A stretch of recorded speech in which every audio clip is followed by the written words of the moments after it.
नमस्कार. आज आपण एका फार महत्त्वाच्या पुस्तकाच्या परीक्षणावर बोलणार आहोत. मॉर्गन हाउसेल यांचं द सायकॉलॉजी ऑफ मनी. आपल्याकडे ना ह्याच पुस्तकावरचे एक सविस्तर परीक्षण आहे. तर त्या आधारे आपण जरा समजून घेऊ की पैशासारख्या विषयात आपलं मानसशास्त्र म्हणजे आपली सायकॉलॉजी इतकी का महत्त्वाची आहे. हो, बरोबर. आणि हे परीक्षण एक गोष्ट खूप स्पष्ट करतं की हे पुस्तक म्हणजे काही श्रीमंत कसं व्हायचं याचे नुसते फॉर्म्युले नाही देत आपल्याला. अच्छा. उलट आपण पैसा हाताळताना काही विशिष्ट प्रकारे का वागतो त्याच्या अगदी मुळाशी जाते. परीक्षणात म्हटले तसं यात संपत्ती, लोभ, धोका आणि समाधान याबद्दलचं शहाणपण आहे, जे म्हणजे आकडेवारीच्या खूप पलीकडचं आहे. आणि मला वाटतं परीक्षणातला सगळ्यात मोठा म्हणजे आकर्षक मुद्दा हा आहे की पैशामधलं यश हे तुमच्या हुशारीपेक्षा किंवा ज्ञानापेक्षा तुमच्या वर्तनावर जास्त अवलंबून असतं. अगदी. हे ऐकायला किती साधं वाटतं, पण पारंपरिक आर्थिक सल्ल्याच्या एकदम वेगळं आहे हे. परीक्षण यावर खूप भर देतं. हो ना, कारण यातलं मुख्य सूत्र हे वर्तणूक अर्थशास्त्र म्हणजे बिहेवियरल इकॉनॉमिक्स आहे. आपण माणसं आर्थिक निर्णय घेताना नेहमी एकदम तार्किक, रॅशनल असतोच असं नाही. अच्छा. आपल्या भावना असतात, आपले पूर्वीचे अनुभव असतात, काही मानसिक पूर्वग्रह असतात. या सगळ्याचा खूप मोठा प्रभाव असतो. आणि हाउसेलने हेच मांडलंय असं परीक्षण सांगतं. त्यांनी पुस्तकभर ऐतिहासिक उदाहरणं दिली आहेत, काही वैयक्तिक कथा सांगितल्या आहेत. 19 छोटी प्रकरणं आहेत जी वाचायला सोपी आहेत, पण खरंच विचार करायला लावणारी. परीक्षणात आणखी एक मुद्दा आहे की पूर्णपणे तर्कसंगत म्हणजे रॅशनल असण्यापेक्षा व्यवहार्य म्हणजे रिझनेबल असणं जास्त महत्वाचं आहे. याचा नेमका अर्थ काय होतो? म्हणजे असं बघा, एखादी योजना आहे जी गणितानुसार सर्वोत्तम परतावा देईल, पण ती टिकवून ठेवणं आपल्याला खूप कठीण जाते. आपल्या स्वभावात नाही येते. त्यापेक्षा अशी एखादी योजना जी कदाचित थोडा कमी परतावा देईल, पण जी आपण अगदी सहजपणे आणि मुख्य म्हणजे दीर्घकाळ चालू ठेवू शकतो, ती जास्त चांगली.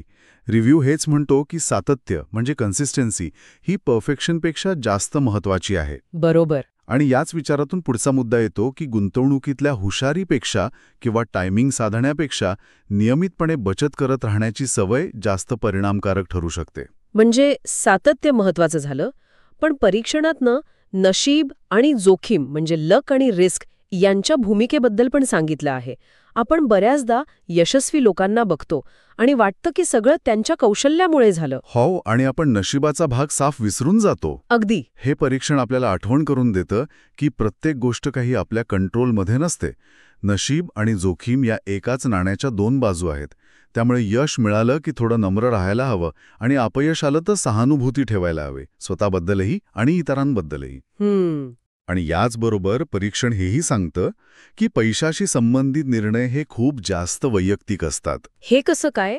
म्हणजे यशस्वी लोकांकडून आपण काहीच शिकायचं नाही का? नाही, शिकायचं नक्कीच आहे, पण परीक्षण आपल्याला सावध करतं की इतरांचे आर्थिक निर्णय किंवा त्यांच्या गुंतवणुकीची पद्धत आहे तशी कॉपी करणं धोकादायक असू शकतं. ओके.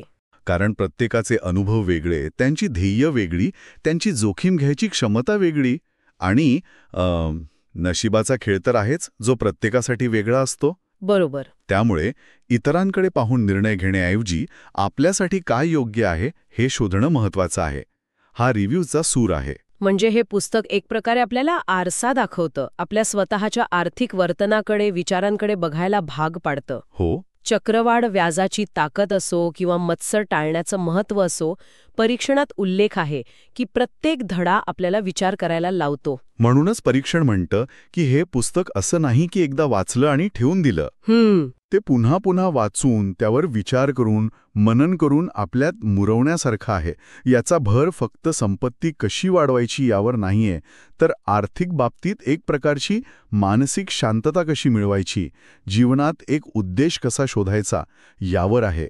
चिंता कमी करून समाधानी कसं राहायचं यावर आहे. तर थोडक्यात या परीक्षणाचा निष्कर्ष असा काढता येईल की द सायकॉलॉजी ऑफ मनी हे पुस्तक, मग तो गुंतवणूकदार असो किंवा फक्त बचत करणारा सामान्य माणूस असो किंवा आपल्या आर्थिक आयुष्यात काहीतरी अर्थ शोधणारा कोणीही असो, प्रत्येकासाठी उपयुक्त आहे. अगदी. हे फक्त आर्थिक प्रगतीसाठीच नाही, तर मानसिक शांतता आणि समाधान मिळवण्यासाठी पण एक चांगली दिशा देऊ शकतं. आणि मला वाटतं चर्चेच्या शेवटी परीक्षण आपल्या सगळ्यांसमोर एक खूप महत्वाचा प्रश्न ठेवतो की आपण जेव्हा आपलं आर्थिक नियोजन करतो, आपली ध्येय ठरवतो, तेव्हा फक्त आकडे आणि तर्क यांच्या पलीकडे जाऊन नशीब आणि आपलं स्वतःचं वर्तन या घटकांना किती आणि कसं महत्त्व द्यायला हवं, यावर प्रत्येकाने विचार करणं खरंच खूप गरजेचं आहे.